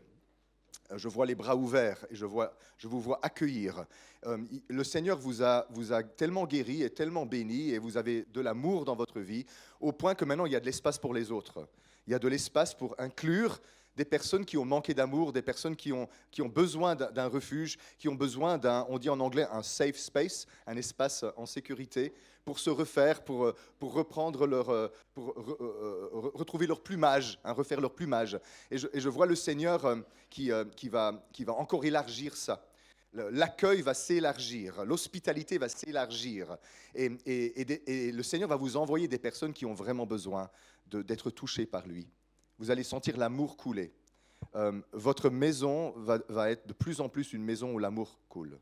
Des rivières d'amour vont couler. Pour les petits, pour les grands, pour les personnes brisées, pour les personnes qui sont dans la solitude, pour les personnes qui cherchent Dieu aussi. Ça va être un espace d'accueil. Et je vais le dire comme je le reçois, mais le Seigneur, il reprend, il revendique votre domicile comme un lieu où sa gloire habite. C'est comme si c'est plus lui qui est chez vous, c'est vous qui êtes chez lui. Voilà, c'est sa maison. D'ailleurs, c'est ce que vous dites à Dieu ? Ok, ben c'est ce que je ressens. C'est sa maison, c'est ta maison, Seigneur. Fais ce que tu veux avec cette maison. C'est ça ? Ok, ben, ça plaît vraiment à Dieu. Ben, il a entendu. Hein. Il a entendu, il va le faire. Et donc, apprêtez-vous à ce que votre maison soit un lieu où il y a des gens qui viennent et qui sont bénis. Il va multiplier ce que vous donnez. Il va faire prospérer ce que vous semez dans son royaume. Ce qu'on garde, on le perd. Ce qu'on donne, on le retrouve. C'est le mystère du royaume de Dieu. C'est en donnant qu'on s'enrichit. C'est en mourant qu'on vit. C'est en perdant qu'on trouve. Mais vous avez beaucoup donné et le Seigneur va vous donner encore davantage à donner. Parce que c'est comme une pompe qu'on amorce. Quand on commence à donner, le Seigneur donne. Et on a de plus en plus à donner. Et il va y avoir des personnes qui vont avoir des guérisons du cœur très profondes. Il va y avoir des personnes qui vont être libérées de certaines choses qui les retiennent, qui vont être restaurées du passé et qui vont retrouver l'espérance. Aussi, il va y avoir des gens qui ont la mort est derrière eux pour essayer de les tuer. Et le Seigneur va retirer ça. Je vois la faucheuse qui va être confrontée à un échec parce qu'elle ne pourra pas passer votre maison. Elle ne pourra pas entrer dans votre maison. Et les gens qui sont poursuivis par elle, ils vont la laisser derrière. Ils vont être libérés d'un esprit de mort. Alors attendez-vous à ce qu'il y ait des gens qui ont des pensées suicidaires, qui soient au contact de votre vie et qui s'en trouvent guéris.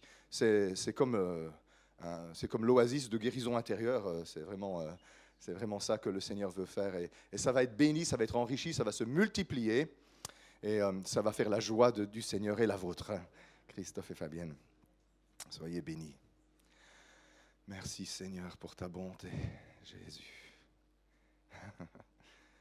Alléluia. Vous me gênez avec vos regards. Monsieur avec le pull, je crois qu'il est ocre ou c'est jaune. Je suis un homme, alors moi les couleurs. Hein. Oui, vous monsieur, c'est comment votre nom ? Jocelyn. Jocelyn, ouais, ok. C'est quelle couleur ça, mesdames ? Oh là là. Il n'y a que rouge, vert, jaune, noir. Moutarde. Oui, elles ont tout dit moutarde en même temps. Hein. Il y a un autre homme comme moi qui n'arrive pas à définir les couleurs. Ou bien, oh, que ça va, Christophe. À mon avis, ça vient avec le prénom. Hein. Jocelyn. Oui. Il y a un travail qui se fait derrière le rideau. Il y a beaucoup de choses qui sont cachées et qui sont bonnes et que le Seigneur voit.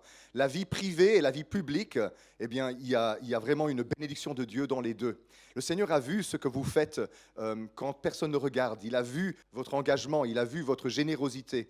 Ce que personne d'autre ne voit, le Seigneur le voit. Et le Seigneur récompense en public ce qui se passe en privé. Et beaucoup de personnes souvent servent en public et en privé, on ne les voit pas. Ou alors quand ils servent en privé, ils veulent que tout le monde le sache. Donc on le poste partout. Mais le Seigneur a vu la discrétion de votre cœur, l'amour et les petits gestes que vous faites pour servir, pour donner votre vie pour les autres. Parce qu'en fait, vous donnez ce que vous n'avez pas reçu vous-même. Vous-même, vous aviez besoin de ces choses-là dans le passé et vous ne l'avez pas eu. Et vous faites aux autres ce que vous auriez voulu qu'on fasse pour vous. Et vous avez suivi le cœur de Dieu, parce que c'est ça qu'il fait. Il est en train de vous utiliser de plus en plus. Alors, continuez à regarder avec attention. On dit attentionner, quelqu'un d'attentionné. C'est quelqu'un qui regarde, qui détecte là où il y a un besoin et qui répond à ce besoin sans attendre de remerciement après, sans attendre de reconnaissance après. Parce que ça, c'est déjà sa propre récompense. Le plaisir d'avoir fait quelque chose pour quelqu'un qui en avait besoin, et même si personne ne le sait, Seigneur, il dit, en aucun cas, il ne perdra sa récompense. Il y a des récompenses pour vous, Jocelyn, il y a des récompenses du Seigneur. Parce que, vous savez, Jésus dit que ta main droite ne sache pas ce que ta main gauche a fait. Hein. Ça ne veut pas dire qu'on doit être hypocrite et être obséquieux et bizarre avec notre générosité. Mais ça veut dire qu'il y a une discrétion, il y a une volonté de ne pas attirer l'attention sur nous-mêmes, de servir par véritable amour. Vous le faites. Vous le faites. Et ça plaît au Seigneur Jésus. Et il veut le dire en public parce que ce n'est pas vous qui allez le dire. Multipliez ça. Ce qui va se passer, c'est que ça va sortir de sa cachette, ça va émerger et ça va éclabousser beaucoup plus de personnes. Et pas seulement dans l'Église, parce qu'en fait, vous êtes toujours là, comme le même, partout où vous allez, et soyez cet homme-là dans tous les endroits que vous visitez. Le Seigneur va toucher les gens. Il va faire de vous un pêcheur d'hommes. Vous êtes capable de harponner, d'attraper et de ramener. Pas en matraquant avec des versets bibliques et des histoires comme ça, mais simplement avec la générosité du cœur, la main tendue, l'amour. Il appelle ces choses-là à la surface. Et ce faisant, dans votre marche, toutes les blessures de ce qui ne vous a pas été donné quand vous aviez besoin, vont être guéris. Et vous allez de plus en plus devenir un père qui n'a plus lui-même besoin de chercher ailleurs un père, parce qu'il en a un auprès du Père céleste, infini, dont les bras immenses l'accueillent. Et l'amour va déborder de votre vie, Jocelyn. Ça va être merveilleux, c'est ce que je vois pour vous. Soyez bénis. Soyez bénis. C'était comment ton prénom, toi qui as lu le verset biblique tout à l'heure ? Terence. Il y a une force en toi, Terence. Il y a une assurance que le Seigneur veut libérer. En même temps, il y a une légère timidité qui fait qu'il y a des choses que tu n'oserais pas faire, mais le Seigneur va casser tout ça. Ce qui va se passer, c'est que tu vas te retrouver débridé. Et tu vas avoir un feu qui brûle en toi, un petit peu comme David avait. Et tu vas aller de l'avant et tu vas oser. Et la passion de l'Évangile va vraiment brûler dans ton cœur. Et tu vas te retrouver en train de faire des choses que tu n'imaginais pas que tu étais capable de faire. Et puis tu vas dire, c'est moi qui ai fait ça, qu'est-ce que je fous ? Waouh, je ne me reconnais plus. Dans le miroir, tu vas te dire, qui es-tu ? Mais c'est parce que le Seigneur va vraiment pousser ta passion en avant. Tu es appelé à être devant, tu es appelé à montrer l'exemple, tu es appelé à stimuler cette génération pour suivre le Seigneur. Pas appelé juste à suivre et à garder ta position comme ça en retrait. Tu es appelé à aller vers l'avant. Tu vas avoir beaucoup d'influence. Et donc, alors que ce n'est pas quelque chose que tu aurais envie naturellement de rechercher, le Seigneur va te donner de l'influence. Les personnes vont être influencées par toi. Alors, influence-les bien. Je ne dis pas que tu vas être sur YouTube un influenceur. C'est pas ça que je dis. Mais... Quoique si tu es un influenceur chrétien, c'est bien quand même. Mais tu vas avoir de l'influence. L'influence est un cadeau de Dieu. Et c'est une responsabilité. Parce que l'influence que Dieu donne peut être utilisée à mauvais escient, mais le Seigneur va vraiment te mettre en avant pour que ton influence impacte beaucoup de gens. Les difficultés au niveau de ton identité, au niveau de tes émotions, au niveau de tes sentiments, oui, vraiment, le Seigneur va les retirer et tu vas avoir une grande paix dans ton cœur, une joie de servir, une joie d'aller de l'avant et tu vas plus devoir te faire violence. Tu vas avoir une aisance de parler, vraiment, une aisance pour parler et c'est la passion de Dieu qui va faire ça. Ce que j'entends, c'est dans l'armure d'Éphésiens, il y a les sandales du zèle que donne l'évangile de paix. Le Seigneur, il va te mettre des nouvelles chaussures, des nouvelles baskets. Ça va pas être des Jordan Air machin truc, mais ça va être des Jésus Air, Jesus Air. Parce que tu vas courir avec du feu. l'évangile. Il y a une étape ici dans ta vie, Terence, où l'évangile va vraiment être fort. Tu vas parler de la part du Seigneur pour amener les cœurs à lui.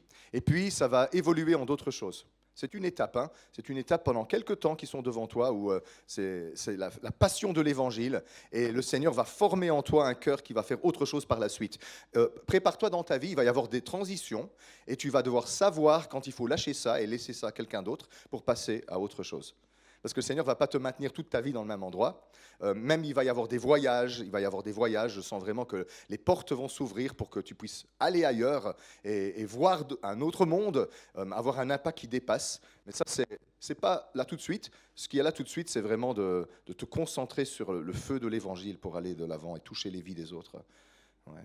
Merci Seigneur de le mettre en feu. Seigneur, je te prie que tu oignes d'huile, Terence, et que tu mettes le feu à cette huile. Que ce soit un homme en feu. Que ce soit un homme en feu. Comme John Wesley disait, je me mets en feu et les gens viennent me voir brûler. Qu'il puisse être un homme en feu, ardent dans son cœur par la passion de l'Évangile, et que son influence se répande comme un feu de forêt dans le nom puissant de Jésus. Cours après Jésus, Terence, et les choses qui te retiennent, tu verras, elles vont lâcher. Ça ne sert à rien de chercher à s'en occuper. Il faut courir après Jésus. Tout ce qui retient va lâcher. Ce que je vois, c'est comme tu cours tellement vite que le peu de cordages qui te retiennent dans le passé, ça va juste s'arracher en avançant et tu n'en auras plus aucun souvenir. Merci Seigneur de bénir. Philippe, tu m'arrêtes quand il faut, hein, parce que tu m'avais dit 12h15 et il est déjà 12h20. Quelques minutes encore. Merci Père. Alléluia. Gloire à Dieu. Gloire à Dieu. Merci Seigneur Jésus. Gloire à Dieu. Oh, il y a tellement de personnes. Hein. Chacun de vous, il y a une histoire. Vous savez, le psaume 139 dit que tous les jours qui nous sont destinés sont inscrits dans le livre de vie, dans le livre du Seigneur, avant qu'aucun d'eux ne soit. On parle souvent du livre de vie. On pense que nos noms sont inscrits dans le livre de vie. Mais Dieu a écrit beaucoup plus de choses dans son livre que nos noms. Il a écrit chaque jour qui nous sont destinés avant qu'aucun d'eux ne soit. Ce n'est pas ton destin. Ce sont ses projets pour ta vie. Chacun de vous, on pourrait passer 1 heure, 2 heures, 3 heures à écrire ou à lire les mystères de ce que Dieu a prévu pour votre vie. Mais le Seigneur, il a le désir, je pense, que vous puissiez vous-même commencer à découvrir cela. Une petite question qu'on peut poser au Seigneur, c'est « Seigneur, montre-moi ce que tu as écrit dans ton livre à mon sujet. » Ce n'est pas un livre de papier, hein. Il n'y a pas d'endroit sur la terre où vous pouvez le trouver. Il est dans le cœur de Dieu, c'est une réalité spirituelle. Mais le Seigneur a des projets pour vos vies. Vous êtes actuellement là, assis sur votre chaise, entouré de pensées de Dieu. Dans le même psaume, David dit « Que tes pensées sont nombreuses à mon sujet. » Quand je les compte, elles sont plus nombreuses que les grains de sable. Là, assis sur votre chaise, vous êtes entouré de milliards de pensées de Dieu à votre sujet. Une prophétie, c'est quelqu'un qui prend un grain de sable et qui dit, voilà une petite pensée de Dieu à votre sujet. Mais il y en a des milliards. Vous ne pourriez pas entendre dans une seule vie l'entièreté des pensées que Dieu a à votre sujet. Pas plus que vous ne pourriez compter les grains de sable au bord de la mer. Mais de temps en temps, quand votre cœur est triste ou que vous avez oublié ce que Dieu fait, vous levez les yeux vers le Seigneur et vous dites, Seigneur, montre-moi encore ce que tu penses de moi. Et le Saint-Esprit va prendre une de ces pensées et il va l'appliquer dans votre cœur. Vous êtes entouré des pensées de Dieu. Parfois, quand vous dormez la nuit, il y a un grain de sable des pensées de Dieu qui vient dans votre esprit et vous vous trouvez en train de rêver. Un songe qui vient de Dieu. Vous vous réveillez, vous dites, oh, le Seigneur m'a parlé. En fait, c'est simplement votre esprit qui a capté un grain de sable de ces pensées et ça a produit tout un rêve. Parfois, vous priez et tout d'un coup, il y a une pensée qui vous vient. C'est un grain de sable des pensées de Dieu qui arrive dans votre cœur. Dieu est très poétique, vous savez. Il pense à vous avec avec une ardente passion. Il vous aime à mourir, littéralement, puisqu'il est mort pour nous sur cette croix. La dame qui est au fond, là, près des écrans, vous, madame, oui, celle qui a fait ça maintenant. C'est qui? Comment vous appelez? Juliette. Juliette. Le Seigneur, il a un langage avec vous, Juliette, unique. Il vous parle différemment des autres. Il comprend le langage de votre âme. Vous avez une très grande sensibilité dans votre cœur. Vous êtes très fine au niveau de la perception des émotions. Vous captez les choses, vous comprenez. Vous avez beaucoup de compassion. Et du coup, vous souffrez aussi énormément parce que vous avez le défaut de la qualité. Vous êtes très sensible, très sensible. Parfois, on se dit, j'aimerais être un peu moins sensible et moins souffrir, mais alors on serait aussi moins sensible à Dieu. Et il y a des détails et des petites précisions du cœur de Dieu que vous pouvez capter, que d'autres ne comprendraient pas, parce qu'ils sont beaucoup plus, ils sont plus bruts à l'emporte-pièce, et vous faites dans le détail, vous êtes sensible. La compassion de Dieu peut passer au travers de vous pour aller vers les gens. Répondez-y, laissez cette compassion vous guider. Parce que quand vous voyez le visage de quelqu'un, vous ressentez des choses. Il y a une grande empathie et vous percevez les choses. Et bien des fois, par pudeur, par peur de déranger quelqu'un, vous ne dites rien avec ça. Mais en fait, c'est un message de Dieu qui est prophétique en soi, parce que ce n'est pas par hasard que vous voyez ces choses-là. Et peut-être que vous vous dites, j'ai rien à dire. Ça ne fait rien, juste d'être là. Écouter quelqu'un qui a besoin de partager quelque chose, c'est un vrai miracle déjà. Parfois, on est libéré d'avoir trouvé quelqu'un qui nous laisse partager ce qu'on vit. Soyez cette personne-là. Soyez l'oreille dans le corps de Christ qui écoute sans juger. Je pense que ce n'est pas quelque chose que vous feriez, vous. Sans juger. Vous seriez capable alors simplement de recevoir le témoignage, la vie, le vécu de quelqu'un, de le comprendre et de l'aider à avancer plus léger. Le Seigneur va faire de vous une personne magnétique comme ça. De plus en plus, il y a des gens qui vont venir et qui vont vouloir vous partager les choses parce que vous allez être une très bonne oreille. Et vous allez comprendre pas seulement ce que la personne vit, mais vous allez comprendre ce que le Seigneur en pense. Il va falloir le dire avec douceur, parfois avec un peu de fermeté, parce que être utile aux gens, c'est pas simplement caresser la bête dans le sens du poil. Et vous allez être capable de le dire et ça va les faire avancer. Mais ne doutez pas de ce que vous entendez. Vous entendez, Juliette, vous entendez la voix de Dieu. Dieu ne parle pas que français. Il parle aussi avec des violons. Il parle aussi avec la musique de l'âme. Il parle avec les sentiments. Ça aussi, c'est une manière de Dieu de parler. Et vous entendez beaucoup plus sa voix que vous ne le réalisez. Il y a quelque chose de prophétique en vous. Jésus, un des déclencheurs ou miraculeux dans sa vie, c'était l'émotion de compassion. Jésus, ému de compassion, virgule, et puis il se passe quelque chose de surnaturel. Jésus savait reconnaître la compassion de Dieu dans son cœur comme un précurseur au miracle. Suivez le chemin de la compassion divine et vous allez voir des grandes choses se produire. Les gens vont dire, mais comment tu sais ça? Je sens que le Seigneur veut te dire qu'il t'aime. C'est tout simple. Hein? Et vous allez voir les gens fondre, pleurer et vivre une véritable guérison simplement en étant là pour elle. On vit dans un monde brutal, un monde de solitude, un monde où on s'en fiche des autres. Et vous-même, souvent, c'est quelque chose qui est lourd pour vous. Soyez la solution que vous avez envie de voir dans le monde. Semez ce que vous voulez voir pousser. Et je pense pas seulement dans le monde chrétien, même dans le monde professionnel. On n'a pas besoin de dire Dieu a dit, la Bible dit que pour ça. Jésus, il était un homme simple. Il aimait, il écoutait, il accompagnait. Et ce que vous faites pour ces personnes, c'est pour le Seigneur que vous le faites. Ça fait partie d'un cœur pastoral, un cœur de berger. Et alors que vous allez vous occuper des autres comme ça, quand le Seigneur vous le montre, vous allez grandir grandement, puissamment dans votre relation avec le grand berger des brebis, Jésus. Il va être votre berger et il va vous conduire vers les verts pâturages, vers les eaux paisibles, pour restaurer votre âme et vous mettre à l'aise dans vos émotions Et vous allez, ce que je sens, c'est comme une ivresse de joie et d'amour que vous allez vivre dans la présence de Jésus, parce qu'il va mettre toute sa joie dans sa relation avec vous, pour que vous puissiez le partager avec les autres. Il vous aime vraiment. Il vous aime vraiment. Il va vous faire aller hors des sentiers battus, dans des idées, des pensées, des manières de voir que peut-être les autres n'ont pas, c'est pas grave. Jésus, il nous aime sur mesure. Ça va être vraiment chouette. Libérez ce côté-là de votre vie complètement, sans vous comparer à qui que ce soit. C'est le langage de Dieu à l'intérieur de vous. Et il parle clairement de cette façon-là. Alors Seigneur, merci de bénir Juliette et merci Seigneur pour les symphonies du ciel.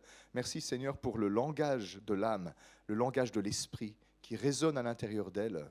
Au-delà de la raison, au-delà du langage humain, tu parles avec elle, tu parles à travers elle et tu l'utilises grandement. Et Seigneur, je veux clôturer en priant pour l'église de Pontoise. Et je vous invite, si vous voulez bien, un instant à vous lever.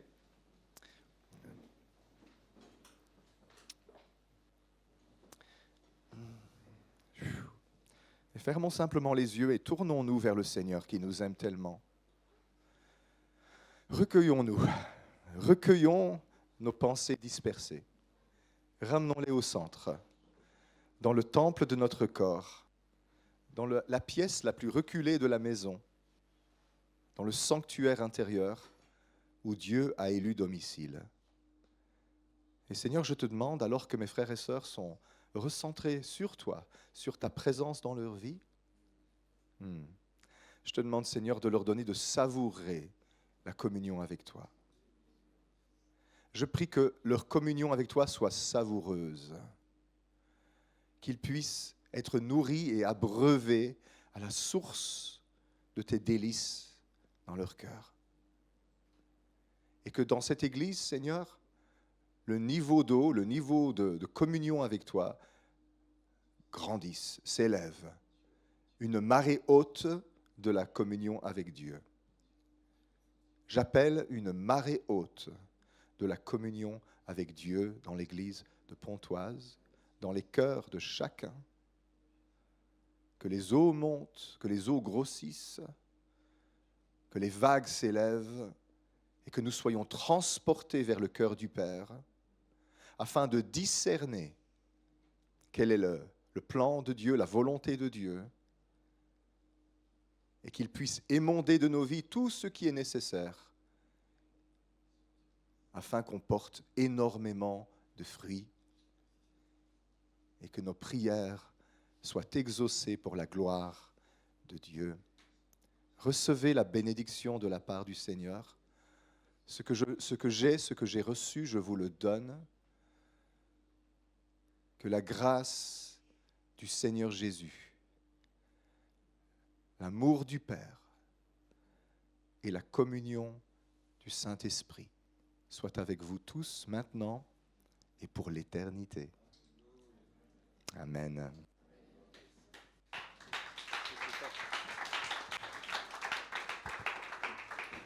Merci beaucoup, Christophe. Gloire à Dieu. Je vais prendre la parole quelques minutes. J'invite le groupe de louanges à venir me rejoindre. Juste quelques mots de conclusion. Oui, non, d'accord, ok. Donc ce sera Sarah alors, juste après. Quelques mots de conclusion, juste voilà pour poursuivre ce qu'on a vécu ce matin. Alors peut-être que certains ont été surpris d'avoir été nommés, nommés ou appelés. En fait, le rôle de tout prédicateur, de tout ministère, en fait, c'est de faire ce que Dieu lui demande. Et c'est de dire ce que Dieu lui dit. Donc un prédicateur, il explique ce que Dieu lui fait comprendre dans la Bible et il l'explique aux autres. Et un ministère prophétique, par exemple, il peut avoir des choses très personnelles pour quelqu'un et du coup, il remplit son rôle, il transmet ce que le Seigneur lui donne. Et c'est ce qui s'est passé ce matin. Donc ce n'est pas un voyant, Christophe, je tiens à le dire. Il n'a jamais prétendu l'être, il refuse de quelconque étiquette qui ressemble de près ou de loin à ça, ce serait tout sauf biblique, mais c'est juste que certains peuvent être étonnés et ne pas être habitués à ça. Donc sachez que ça n'a rien à voir avec ça, c'est un ministère prophétique qui est totalement biblique, que l'on voit dans le Nouveau Testament, et voilà, et c'est une manière de l'exercer. Donc c'est quelque chose qu'il fallait préciser juste pour comprendre. La deuxième chose, c'est que peut-être ceux qui ont reçu une parole, un message ce matin personnel, vous n'avez pas eu le temps de noter parce que vous avez été pris de court. Donc du coup, voilà, et du coup vous écoutez et vous ne notez pas, ce qui est tout à fait normal. Cette vidéo sera en ligne à partir de mercredi sur YouTube, sur la chaîne YouTube de l'Église, Église de Dieu. Pontoise, voilà, tapez YouTube, l'Église de Dieu Pontoise, vous trouvez la chaîne YouTube et vous pourrez réécouter. Donc on ne vous voit pas sur la vidéo, évidemment, on le voit lui, mais vous entendrez votre prénom et donc vous pourrez savoir et vous rappeler et écouter et noter en fait ce qui a été dit pour vous. C'est la deuxième chose. La troisième chose, sachez bien que cette parole n'est pas magique. C'est-à-dire que ce qui vous a été dit, voilà, ce sont des pistes de la part de Dieu. C'est un message de la part de Dieu, mais ce n'est pas une formule que vous allez après répéter, relire, et votre vie va être enfermée là-dedans. C'est pas ça en fait. C'est une orientation que Dieu vous donne, et c'est souvent même une confirmation de choses que vous savez déjà. Mais c'est un moyen que Dieu vous donne pour dire « je connais ta vie, je t'aime, tu es importante à mes yeux ou important à mes yeux, et voilà la direction que je souhaite pour ta vie ». Donc ça c'est très très important parce que ce n'est pas une formule magique. Et ensuite, la dernière chose, c'est que vous qui avez reçu une parole personnelle, mais aussi toute l'Église, qui entendons un prédicateur, un prophète, voilà, vous lisez un livre, quelqu'un vous parle, vous lisez une actualité, vous recevez un message sur les réseaux sociaux, nous devons toujours examiner ce qu'on nous dit et discerner, parce que nous sommes responsables de ce qu'on lit, de ce qu'on croit et de ce qu'on fait de ce qu'on nous dit. Vous comprenez? Donc on reste toujours responsable de ce qu'on lit et de ce qu'on entend, et nous devons examiner et discerner, c'est notre responsabilité. Voilà la dernière chose que je voulais dire. Et en tant qu'Église, je vous invite vraiment à réécouter la prédication, parce que voilà, le Seigneur nous a parlé en tant qu'Église. Voilà, réécoutons la prédication quand elle sera en ligne, c'est très riche, et ça nous donne aussi une orientation pour notre communauté. Amen. Est-ce qu'on peut encore rendre gloire à Dieu pour ce qu'il fait, parce qu'il est bon? Sarah, je t'invite à venir. Merci Seigneur. Nous allons passer à notre temps d'annonce. Actuellement, nous faisons circuler les paniers pour les 10 000 offrandes. Donc, vous avez la possibilité de donner aussi en carte bleue avec Joël au fond de l'église. Donc, on va passer à notre semaine. Donc, cette semaine, nous nous retrouvons pour notre temps de... non, on veut vraiment faire des groupes de maison, c'est pas possible. Non, on se retrouve pour notre temps de réunion de prière cette semaine, merci. Donc, notre temps de réunion de prière à 20h30. Dimanche, nous avons notre culte à 10h30, suivi, je vous laisse la main, 10h30, suivi de notre temps de jeûne et prière, et la thématique sera les conversions. C'est ça. Aujourd'hui, le groupe de jeunes se retrouve, le groupe de jeunes ados. Et n'oubliez pas de récupérer vos enfants s'ils ne sont pas encore remontés à l'issue du culte. Voilà. Est-ce qu'on peut se lever pour prier, pour remettre cette semaine? Merci Christophe et Sandra pour votre venue. Merci pour ces temps de partage, ces temps de bénédiction. Et merci pour ce que Dieu fait à travers vous et ce qu'il va encore faire. Donc, nous vous bénissons au nom de l'Église. Merci Seigneur pour ces temps vivants, parce que tu es vivant, parce que ta parole est vivante. Merci parce que tu parles comme tu veux, de la façon que tu veux, au moment que tu veux.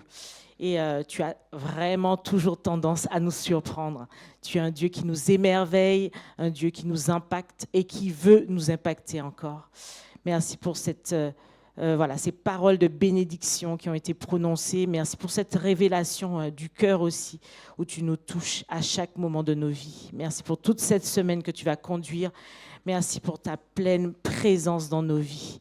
Nous nous mettons à disposition de ce que tu veux faire.